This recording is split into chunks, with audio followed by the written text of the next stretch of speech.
اور آؤ تمہیں ایک وہ کہانی بھی سناؤں۔ مسجد شاہی ہے اور اس کے تھڑے پہ گداگر مانگ رہا ہے کہ ایک انگریز افسر آیا اور اس نے اندر جانا تھا تو گداگر نے اس کے سامنے ہاتھ پھیلا دیا۔ اس نے بٹوا نکالا اور کچھ پیسے رقم جو ہے اس کی ہتھیلی پہ رکھے اور دوبارہ بٹوا جیب میں ڈالنے لگا، پھسل گیا، نیچے گر گیا، وہ اندر چلا گیا۔ گداگر نے وہ بٹوا پکڑ لیا، خیال تھا یہ واپس پلٹے گا تو میں اس کو یہ بٹوا دے دوں گا، لیکن واپسی شاید وہ کسی بغلی دروازے سے نکل گیا یا اس کو پتہ نہ چل سکا، تو وہ بٹوا اپنے گھر لے گیا۔ 1 سال گزرا تو دوبارہ جب وہ انگریز وہاں شاہی مسجد میں آیا دورے کے لیے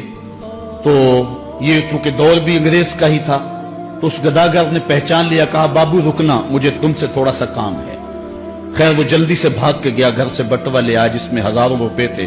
اور اس نے انگریز کو پیش کیا۔ اس نے حیرت سے کبھی بٹوے کو دیکھتا اور کبھی اس کو دیکھتا، کہا تمہیں یاد ہو نہ یاد، تمہارا بٹوا گر گیا تھا اور میں نے سنبھال کے رکھا ہوا۔ اس نے کہا میں یہ نہیں دیکھ رہا، میں یہ دیکھ رہا ہوں تم گداگر ہو ذات کے،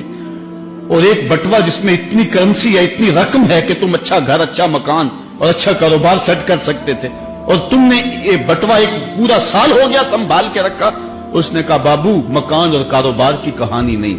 جو کہانی ہے وہ غیرت اور عزت کی ہے۔ اس نے کہا کیا کہانی ہے؟ اس نے کہا تو عیسائی ہے اور میں نوکر ہوں رسول اللہ کا، اور کل قیامت کے دن اگر تیرے نبی نے میرے نبی سے کہہ دیا کہ میرے امتی کا بٹوا گرا تھا اور تیرے امتی نے اٹھا لیا تو پھر میرا نبی تو شرمسار ہوگا، میں گداگر ضرور ہوں، بے غیرت نہیں ہوں۔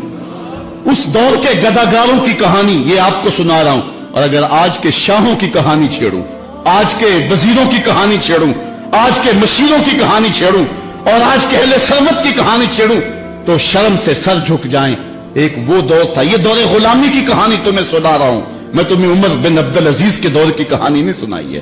میں تمہیں عمر کے دور کی کہانی نہیں سنائی ہے،